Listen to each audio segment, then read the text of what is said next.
afternoon, I'm Mai Rodriguez. This is Newsfeed at noon on BNC, the Bilyonaryo news channel where we give you a rundown of today's biggest stories. We begin with a stern warning from China. Beijing's top diplomat telling Washington's national security advisor Jake Sullivan not to meddle in the escalating maritime tensions between the Philippines and China. China's Foreign Minister Wang Yi says the U.S. should not condone what he called actions of infringement being committed by the Philippines. He adds the U.S. should not use bilateral treaties as an excuse to undermine China's sovereignty. The Philippines and the U.S. have strengthened defense and military ties under President Bongbong Marcos, a turnaround from the Duterte administration's pivot to China. This against the backdrop of China stepping up its aggression in the West Philippine Sea. Under threat of being detained at the Correctional Institution for Women, Cassandra Ong, the cohort of dismissed Bamban-Tarlac Mayor Alice Guo, agrees to cooperate in the Quad Committee's Pogo probe. Ong, a documented official of the Pogo firm Lucky South 99, earlier repeatedly invoked her right against self-incrimination, prompting lawmakers to cite her in contempt for a second time. There is a motion to detain her as long as this committee hearing of the Quadcom completes its investigation, which as of this time, as we speak, is still undetermined as to the number of days. So until we terminate, hanggang matapos itong committee hearing na to, you are cited in contempt and you will be detained as a penalty for violating Section 11 of our rules. Lawmakers later revoked the second contempt order after Ong answered their questions. Lucky South 99, located in Porac, Pampanga, was raided due to suspected illegal activities. Ong had also signed a waiver allowing the committee to check her bank transactions. She will remain under house custody as the first contempt order against her for skipping previous hearings remains in effect.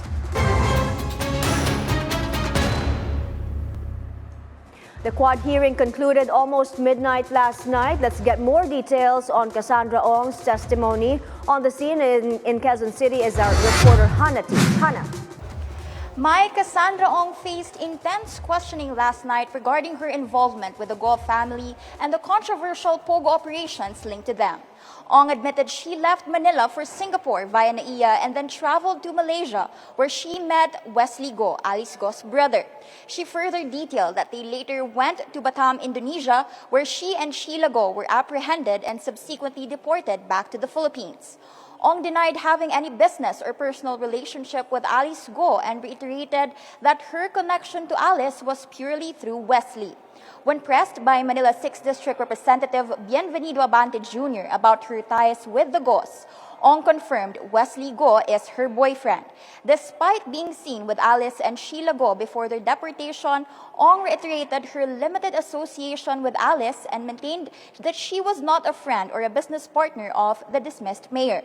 She further revealed that she manages several bank accounts at China Bank, which she uses for transactions related to Pogo firm Lucky South 99. Meanwhile, Ronaldin Baterna, the corporate secretary of Lucky South, has been released from detention at the house. Baterna was previously cited in contempt for refusing to disclose the names of Lucky South's owners. The Quadcom members agreed to her release after noting her cooperation with the ongoing Pogo investigation. Before approving the motion, members sought assurance that Baterna would continue to appear at future hearings if required. Back to you. Thank you, Hannah reporting. Senators Bong Go and Bato Dela Rosa refute the testimony of police officer Jovi Espenido, implicating them in the drug war killings. Appearing before the Quad Committee probe, Espenido said Go and Dela Rosa ordered police officers to use all means necessary to neutralize drug suspects, including killing them. The policemen were later rewarded with money from illegal gambling, intel funds, and pogos. Senator Go describes the allegations as political, while De La Rosa says there was no order to kill drug offenders. That's the problem, di ba? May sinabi ko bang patayin yung tao. Wala na kung saan nagpatayin ng tao.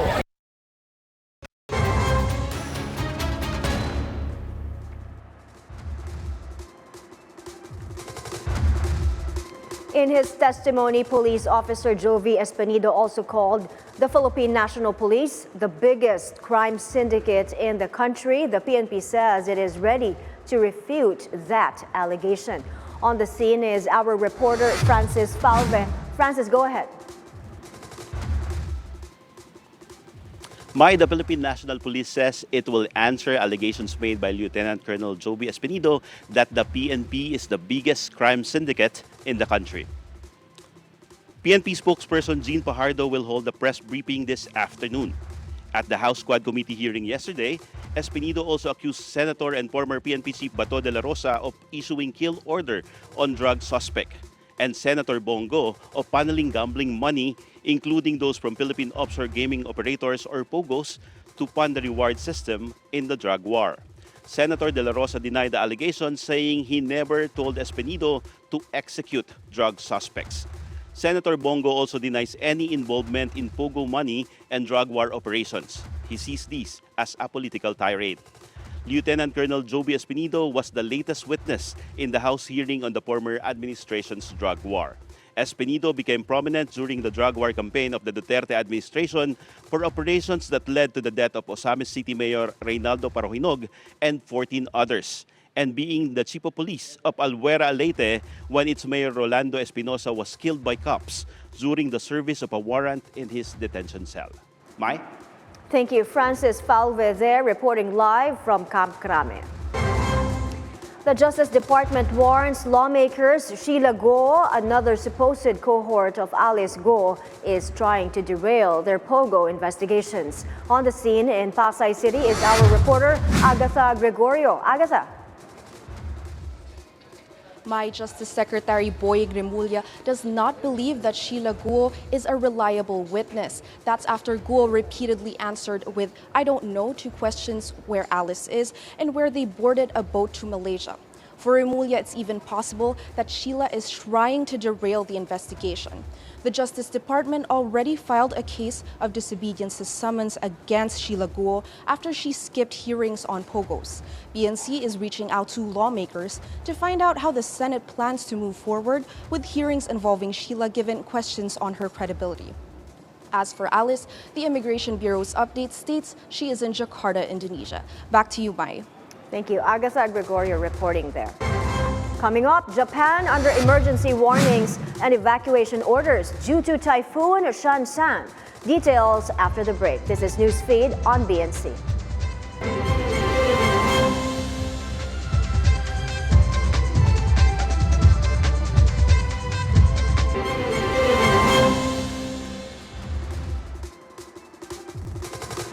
We're back. You're still watching Newsfeed on BNC. Health reform advocate Tony Liachon insists the transfer of unused PhilHealth funds is unconstitutional. Speaking to BNC's At the Forefront, the former DOH advisor on non-communicable diseases said the universal healthcare law is clear. Funds for health should only be earmarked for health and nothing else. A finance department circular directed PhilHealth, among other government-controlled or government-owned and controlled corporations, to remit to the National Treasury its unused funds for the government's unprogrammed appropriations. This is in compliance with a special provision under the 2024 General Appropriations Act. At stake here is the 90 billion excess PhilHealth funds. What I'm saying, it is unconstitutional. Two, it is illegal. I'm not a lawyer, but based on discussion with the Syntax Coalition lawyers, it's a form of technical malversation. Because pera yun ng PhilHealth, hindi mo siya pwedeng ilipat for bridges, buildings related to DPWH projects. And the last one, which I think more painful, is actually immoral. Kasi People right now are suffering. When you're in the hospital, lining up, magpapa-admit sila, and then after that, magdi-discharge against advice. Ang iba hindi na nakakapunta sa ospital. I have 2 patients na practically nag-suicide.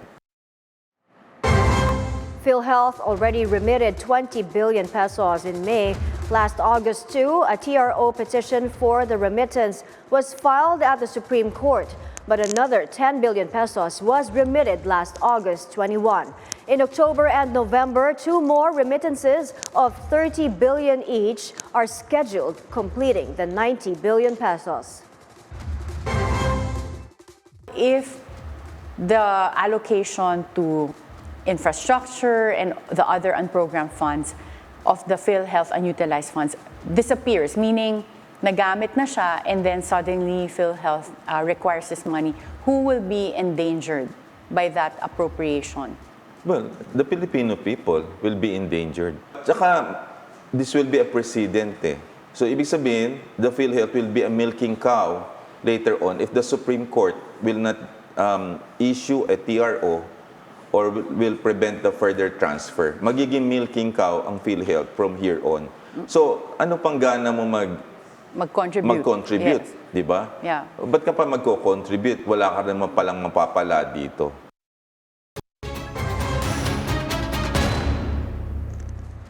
Lawmakers resume their budget deliberations with defense and military officials presenting their proposed funding for 2025.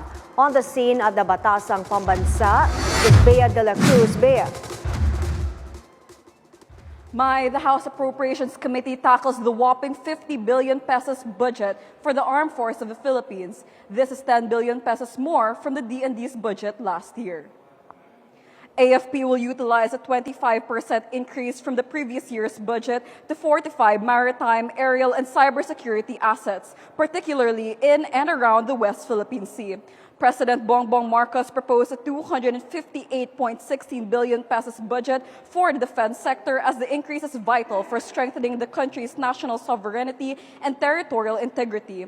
The Department of Budget and Management has already released 6 billion pesos last April for vessels to execute anti-ship, anti-submarine, and anti-craft missions. Aside from the AFP, the DND exercises control and supervision over the Office of Civil Defense, the Philippine Veterans Affairs Office, and the National Defense College of the Philippines.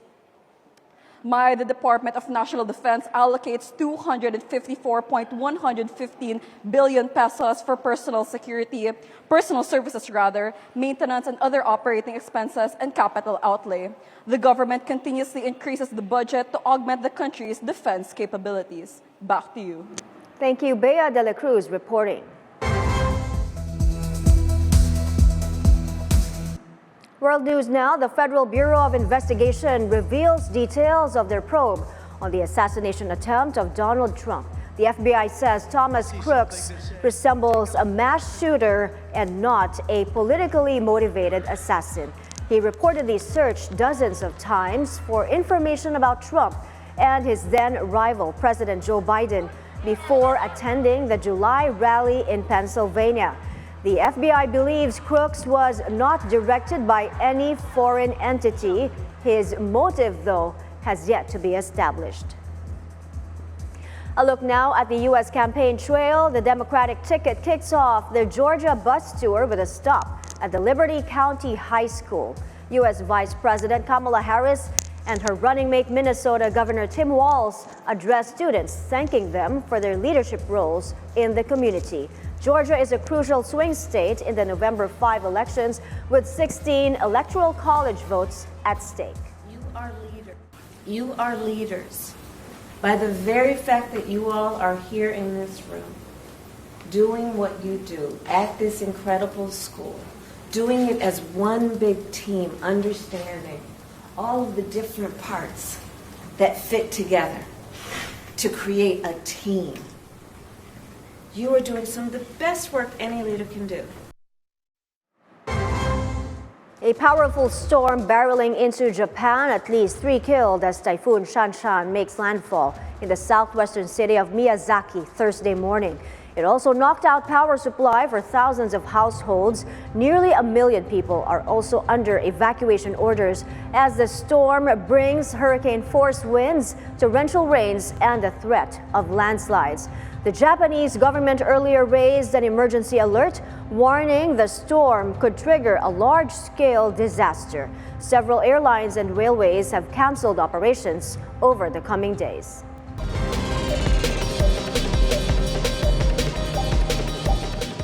Commuters can start using the MRT-7 next year. The Transportation Department says partial operations will begin in the fourth quarter of 2025 from North Avenue Station to Quirino Station. The Caloocan Station will be operational in 2026, while the San Jose del Monte Bulacan Station is expected to be up and running in 2027 or 2028. The 22-kilometer rail line has 14 stations. Once fully operational, it can accommodate up to 300,000 passengers daily. The Philippines returns to the global market with its second U.S. dollar benchmark bond sale this year. The multi-tranche offer rated Baa2 by Moody's consists of bonds maturing in 2030, 2035, and 2049. Proceeds from this issuance will support general budgetary needs and fund projects aligned with the country's sustainable finance framework. This marks the Philippines' second foray to the global market after raising $2 billion last May. Lego is ditching the oil used in making its signature bricks and will use more expensive, renewable, and recycled plastic instead. The toy maker says it's on track to replace its oil-based bricks by 2032. Going green, though, will significantly increase the cost of producing a Lego brick. Lego sells billions of plastic bricks annually. This is something that is very deep in the values of the company, that we want to give a sustainable world to the children that are our customers. Also going green is a small town in western Hungary where sustainable buildings are attracting new residents, tourists, and investors. Here's the full story. There are eco-friendly installations all over the Hungarian village of Bato, like these solar panels on the roof of a kindergarten, or this watermill owned by a local. Bato has transformed most of the village into sustainable structures and hopes to boost tourism. Initially, Mayor Bela Valfinger wanted to save money on energy. So he started modernizing insulation and heating systems, as well as installing solar panels. With solar panels generating all necessary electricity, the village reaps the benefits when energy prices rocket. For more than 2 years, we have been completely off the grid from gas. So when the sudden gas price rises came in the past year and a half, it effectively did not affect us. Now, the area's sustainability has attracted young families, tourists, and investors. Renewable energy, green buildings, and electric machinery have made this small town appealing. The mayor said there's been a continuous inflow of people. Within a few years, nearly 50 children and parents have moved into the village, which is now home to about 1,200. Some residents have built their own systems to provide energy for their homes and businesses. Here's local entrepreneur Sander Ilko. This 10-kilowatt system covers my whole work process with all the machines we use, and all the needs of my whole house, too. Sander Schwarz owns a watermill. I renovated the watermill with great effort, and once one gets the feel of it, then there is no going back. This is how it started. As far as I know, I was the first one who embarked on a watermill renovation like this. Tudomásom szerint elsőként álltam neki ilyen malomrom felújításnak, majd utána egy nagyon kicsi eltéréssel. Then soon after, someone else followed. So we have started a process which we hope will continue. Egy folyamatot, aminek reméljük, hogy folytatása lesz. Mayor Valfinger says he plans to develop tourism by leveraging 25 disused watermills as attractions and accommodations. When we come back, this LeBron James high school jersey will be auctioned off next month, and it could rake in millions. Stay with us here on BNC.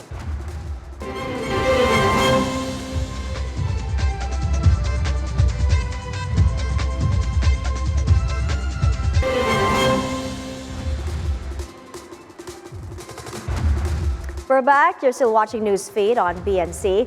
The opening ceremony for this year's Paralympics kicks off in Paris.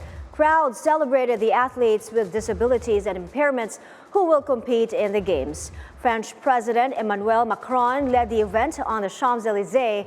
The event was heavily guarded by 15,000 police. One of the most recognizable jerseys in sports history hitting the bidding block next month. NBA great LeBron James's high school jersey will be auctioned off in Hong Kong on September 28, and its estimated value could range in the millions. The value could go higher after LeBron's playing days are over. Jersey, not only are we cementing LeBron as the chosen one while he wears this jersey, but this is also the fact that there's not really many, if any, out there that really highlight the special uniqueness that solidifies LeBron as a great. Sporty canines are hitting the waves of Southern California as they prepare for next month's Surfathon. The pups, along with their owners, were introduced to surfboards and other canine flotation devices. It's not all fun, though, as the humans take note of water safety guidelines for their fur babies. The annual surfing competition serves as a fundraising event for the Helen Woodward Animal Center.